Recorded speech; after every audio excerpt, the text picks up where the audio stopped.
할렐루야. 오늘 하나님께서 우리에게 주시는 말씀은 마가복음 12장 18절부터 27절까지 말씀입니다. 제가 봉독해 드리겠습니다. 함께 성경을 보시죠. 부활이 없다 하는 사두개인들이 예수께 와서 물어 이르되 선생님이여 모세가 우리에게 써주기를 어떤 사람이 형이 자식이 없이 아내를 두고 죽으면 그 동생이 그 아내를 취하여 형을 위하여 상속자를 세울지니라 하였나이다. 칠형제가 있었는데 마지가 아내를 취하였다가 상속자가 없이 죽고 둘째도 그 여자를 취하였다가 상속자가 없이 죽고 셋째도 그렇게 하여 일곱이 다 상속자가 없었고 최후의 여자도 죽었나이다. 일곱 사람이 다 그를 아내로 취하였으니 부활 때에 곧 그들이 살아날 때에 그 중에 누구의 아내가 되리이까? 예수께서 이르시되 너희가 성경도 하나님의 능력도 알지 못함으로 오해함이 아니냐. 사람이 죽은 자 가운데서 살아날 때에는 장가도 아니가고 십도 아니가고 하늘에 있는 천사들과 같으니라. 죽은 자들 가운데 살아난다는 것을 말할진대 너희가 모세의 책 중에 가시나무 떨기에 관한 글에 하나님께서 모세에게 이르시되 나는 아브라함의 하나님이요 이삭의 하나님이요 야곱의 하나님이라 하신 말씀을 읽어보지 못하였느냐. 하나님은 죽은 자의 하나님이 아니요 산 자의 하나님이시라. 너희가 크게 오해하였도다 하시니라. 아멘. 사순절 5번째 주일로 접어들었습니다. 지난 주간 새벽 기도를 예배당에서 하지 않으니 새벽에 주님과 함께 모여 하루를 시작하는 것이 얼마나 복된지 깨닫는 시간이었습니다. 오늘 하루 새벽부터 주님과 만나신 여러분이 하루 동안 하나님의 은혜와 보호를 느끼며 지내시기를 예수 그리스도의 이름으로 축원합니다. 오늘 말씀은 총 2가지 사건으로 되어 있는데요.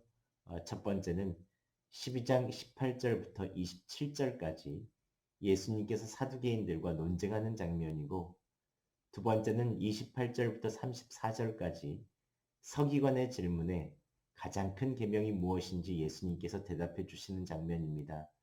그런데 오늘 특별히 18절부터 27절까지 중심으로 사두개인들과 예수님과의 논쟁을 어떤 의미가 있고 주님께서 무엇을 말씀하고 싶으셨는가 함께 살펴보도록 하겠습니다.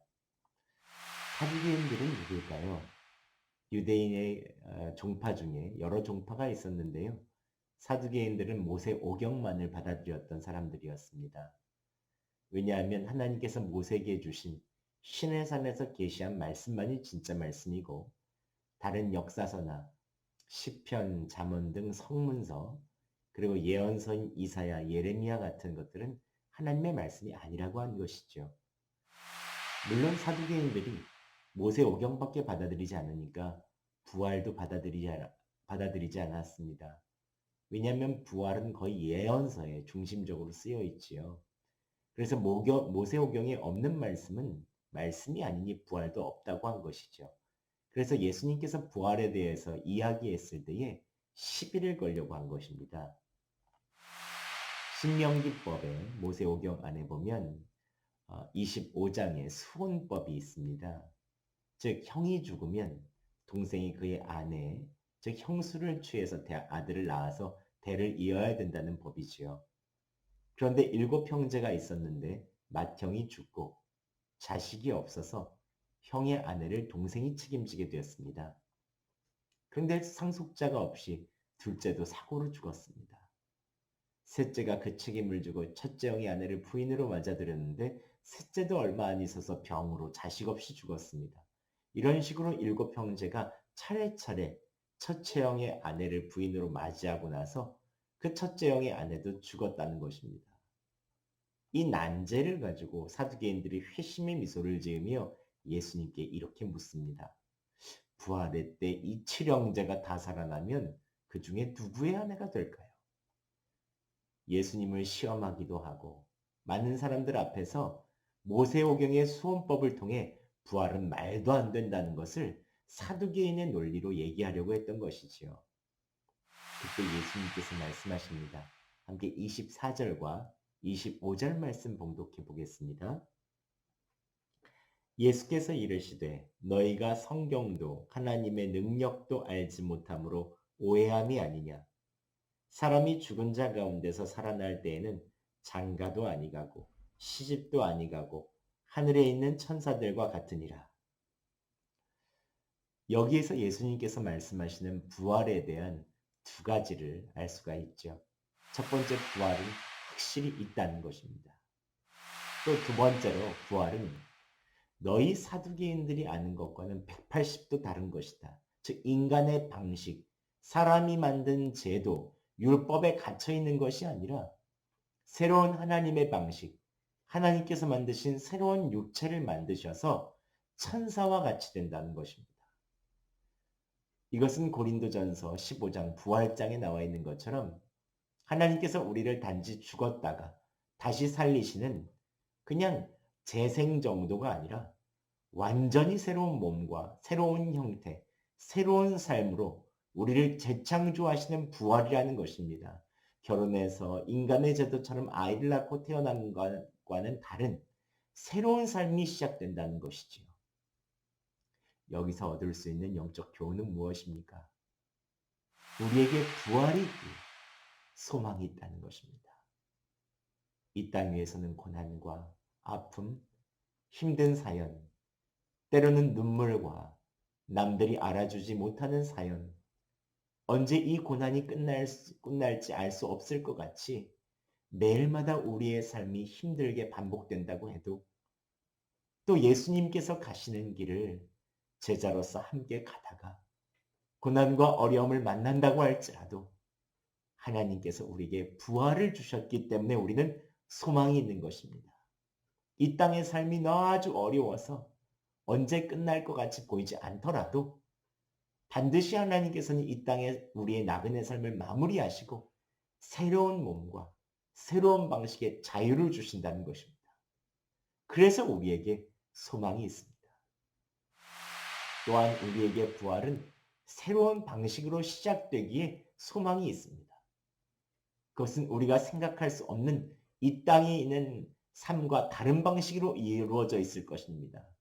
죄와 잘못된 습관과 전혀 다른 신구약 말씀을 통틀어서 추측해 보기에는 항상 주님을 의식하고 주님과 교제하는 평안한 상태, 우리의 육체를 초월한 하나님과 관계를 맺는 하나님의 다스림 있는 새로운 몸으로서의 삶이 시작된다는 것입니다. 이제 우리는 그러한 삶을 이 땅 위에서 예수님과 함께 연습하는 것이지요. 얼마 전 저희 어머니께서 여수에 오셨습니다. 저에게는 어머니께서 오시는 것이 기쁨이지요. 하지만 제 아내 입장에서 생각해 봤습니다. 코로나 바이러스로 이 떡대 같은 새 장정이 항상 집에 누워 있는데 늦잠도 자고 아이들 돌보느라 너무 힘든데 시어머니까지 오신다고 하니 얼마나 부담스럽겠습니까? 아침 챙겨줘, 점심 챙겨줘. 요즘 아이들 챙기느라 스트레스가 이만큼인데 시어머니까지 오시니 어떠시겠습니까? 어떻겠습니까? 제가 아내 보고 어떠시겠습니까? 라고 얘기하네요. 그런데 제 아내가 영성일기에 이렇게 썼더라고요. 함께 영성일기를 나누거든요. 어머니가 오시니 내 삶이 더 부지런해지고 하나라도 더 깨끗하게 하려고 한다. 하물며 예수님께서 내 삶에 함께 계시면 내 삶이 얼마나 부지런해지고 주님 보시기에 얼마나 깨끗할까라는 얘기를 하면서 주님께서 함께 동행함이 내 아내에게 있구나라는 것을 하며 마음이 참 기뻤던 순간이었습니다. 아무튼 우리는 부활의 몸으로 나중에 우리의 삶을 영원토록 살기 전에 이 땅 위에서 연습해야 되는 것은 부활의 소망을 가지고 매일 주님과 함께 동행하는 것입니다. 내가 죽고 내 안에 실제로 예수님께서 사시고 성령님과 함께 동행하는 그 삶이 얼마나 행복한 삶입니까? 그래서 예수님께서는 부활을 부인하는 사두개인들에게 이렇게 말씀하십니다. 하나님께서 모세에게 이렇게 말씀하셨다. 나는 아브라함의 하나님, 이삭의 하나님, 야곱의 하나님이다. 즉, 이 사람들은 육체적으로 죽었지만 왜 하나님께서 아브라함의 하나님, 이삭의 하나님, 야곱의 하나님으로 모세에게 얘기했겠냐. 즉, 이 사람들은 주님 나라에 아직도 살아있는 사람들이기 때문이다. 주님은 죽은 자의 하나님이 아니라 산 자의 하나님이다. 즉, 우리가 예수 그리스도를 믿고 생명을 얻은 이상 영원히 사는 사람이라고 하나님께서 말씀해 주신 것입니다. 또 우리는 예수님 덕분에 여전히 부활하여 미래를 살고 있는 사람들이기 때문에 하나님의 영원한 자녀이고 우리는 부활의 소망을 가진 사람이죠. 살아있는 자입니다. 사람이죠. 살아있는 자입니다. 말씀을 맺겠습니다. 오늘도 부활이 없다고 하는 사두개인들과 예수님의 논쟁을 통하여 다시 한번 부활의 소망을 찾으시기 바랍니다. 지금 삶이 힘들더라도 하나님께서 부활이라는 가장 큰 은혜로 여러분의 삶에 갚아주실 것입니다. 우리의 인생이 다하는 날, 그날에 우리는 밝히 알게 될 것입니다. 이 땅 위에 있어서의 주님을 따르는 삶이 비록 고단할지라도 주님께서 나와 함께 하셨고 새 힘을 주셨구나. 이 기쁨을 가지고 오늘도 승리하며 사시기를 예수 그리스도의 이름으로 축원합니다. 사랑의 하나님 아버지 감사합니다. 오늘도 우리와 함께 해주시는 주님의 사랑과 은혜가 얼마나 큰지요. 이제 계속해서 말씀을 의지하며 기도하려고 합니다. 각 가정에서 기도하시는 모든 분들에게 성령이 임재하여 주시고 우리의 하루가 부활의 소망을 가지고 승리하는 하루 되게 하여 주시옵소서. 예수님의 이름으로 기도드립니다. 아멘.